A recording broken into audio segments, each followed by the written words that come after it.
I've covered stories by Steve Bannon in the past. Steve Bannon was, you can say, the brainchild for Trump. You can even make an argument that the way he assisted Trump with the campaign is the thing that got Trump elected, this kind of right wing populism. Now, once Trump got in office, Trump got rid of Steve Bannon, started bringing on neocons like John Bolton and Mike Pompeo into office, and it skewed many of the things that Bannon was talking about. This including giving massive tax cuts to the top 1%, freezing the wages of federal workers, saying we can't afford to do it after giving a massive tax cut to the 1%, putting trillions on the back of the American public, and trying to go around Congress to pass another tax cut for his wealthy benefactors. That's after running a campaign where he's saying, look, I'm not going to do any tax cuts that make myself richer. That was false. That said, Bannon was the brainchild that got Trump elected. And in other conversations, I've heard him kind of make the point that Trump has kind of eschewed the things that he himself wanted to take place. I'm going to play a clip from Bannon. He was having a debate with David Frum. Two right wingers, but one is a populist, one is not. And I want you to hear what Steve Bannon has to say, because I'm going to say this. Be afraid. Be very afraid. Because what Bannon is saying here, the guy's a white nationalist, but what the guy is saying here, that doesn't necessarily make everything that he says is wrong. And what he is saying here in this very specific case just so happens to be right. And it is a message that could potentially resonate, especially if there's nothing from the left that is a credible alternative to what he is pushing. Let's take a listen to the clip. He's arguing that there's socialism for the rich.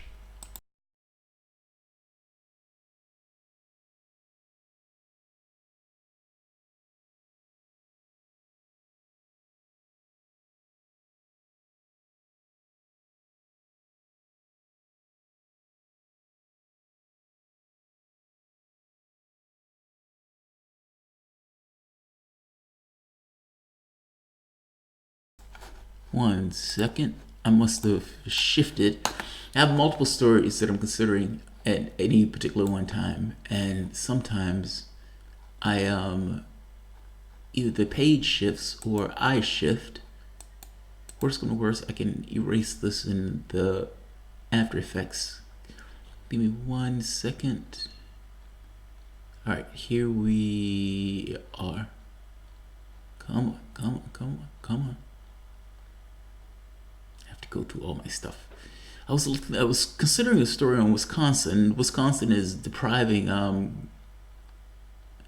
the Democratic governor. It's not just Wisconsin. It's Wisconsin, Arizona, and some of the other ones, depriving them of their voting rights. All right, here we are. This is Steve Bannon making the argument that there is socialism for the rich. That the fact that a right winger is making that argument in and of itself is amazing, seeing as that is a left wing argument, which is why I am making the point of be afraid.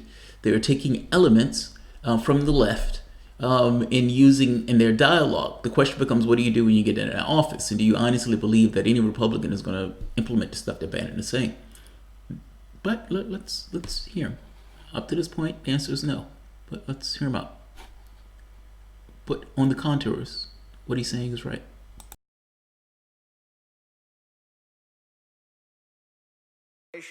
They don't own anything, and they're not going to own anything.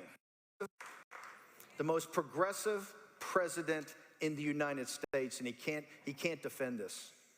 Flooded the zone and bailed out the elite in our country. We have socialism in the United States for the very wealthy and the very poor, and a brutal form of Darwinian capitalism for everybody else.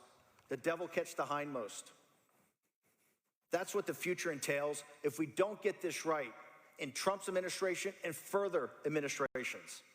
If we don't bring out the benefits of capitalism, if we allow the millennials are nothing but 18th century Russian serfs right now. They're better fed, they're better clothed, they're in better shape, they have more access to more information. They don't own anything, and they're not going to own anything. Because of what Obama did, they're 20% behind today where their parents were. And they live in a gig economy. They can't afford a house. There's no pension plans. There's no careers. That, by the way, is the biggest potential for our population. this movement is the millennials, because they're going to see the logic of what we are talking about. We're just in the top of the first inning on populism.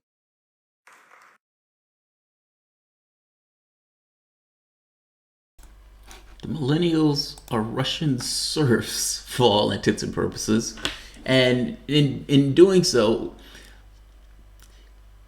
Donald Trump getting elected should have been a wake-up call. That wasn't a wake-up call. The Democratic Party just said Trump and Russia. They kept on ticking along as if nothing had changed, and that the people will come to their senses and vote them back in office, the other corporate Democrats, for the process to start over again. As long as they can just repeat the process, they're okay. Brexit, similar wake-up call. Well, supposedly it should have been a wake-up call. The five-star movement in Italy, again, should have been a wake-up call. All of these fires that are taking place around the world, this eruption, what's taking place right now in France, where they're setting shit on fire. All of these things, Bolsonaro being elected in Brazil, all of these things are indications that the public itself is waking up, but it's not waking up just for the sake of waking up. It's waking up because there's a certain amelioration of the working class, to take a Marxian term, where the public itself is struggling. I mean, if you look at the United States, all of the healthcare costs, even with Obamacare, through the roof. Education costs, through the roof. While wages, stagnant. The top 1%, buku's profit. Massive amounts of profit.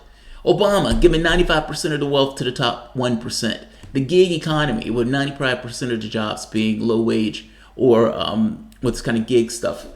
He's this bringing out the benefits of capitalism. I would argue that this is especially capitalism. This is what capitalism does. This is what capitalism is, this maximization of the profit for a top 1%. His argument is we need to show the benefits of everybody and spread it across.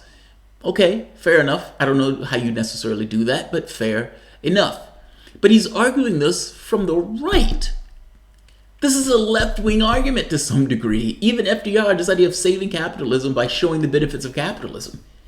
He is making a left-wing-ish argument from the right.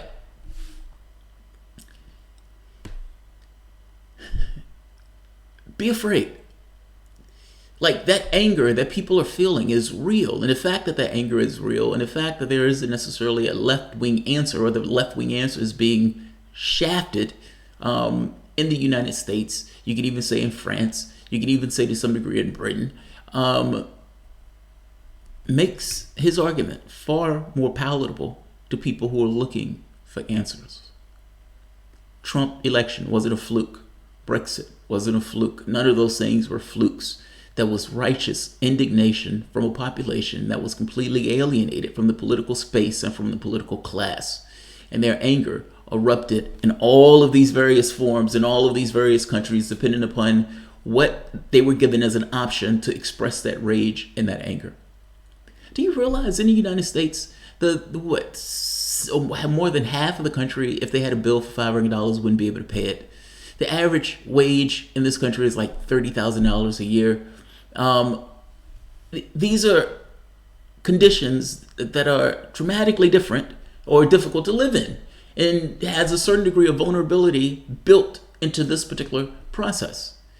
What he is saying is a message that people will latch on to, missing the stuff that's coming behind that message. Just saying, the guy's a right-wing, nearly fascist.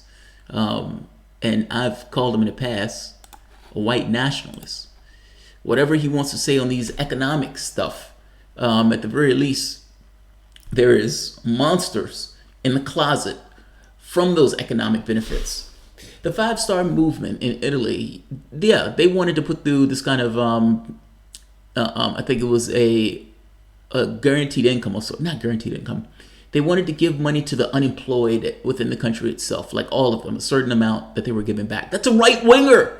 They're taking left-wing stuff in order to pull themselves into the electorate space, in order to make themselves more applicable to the society that wants them. Right now, in Wisconsin, you have a Republican Party that is so corrupt and that is so discredited that in order for them to hold any level of power, they had depowered the Democratic governor that was coming into fruition. That's because they can't cobble together constituencies in order to make themselves palatable for the electorate that broadly disagrees with the way that they're going about their affairs. What Bannon is talking about is a populist movement. But instead of it coming from the left, he's talking about it coming from the right. Be afraid.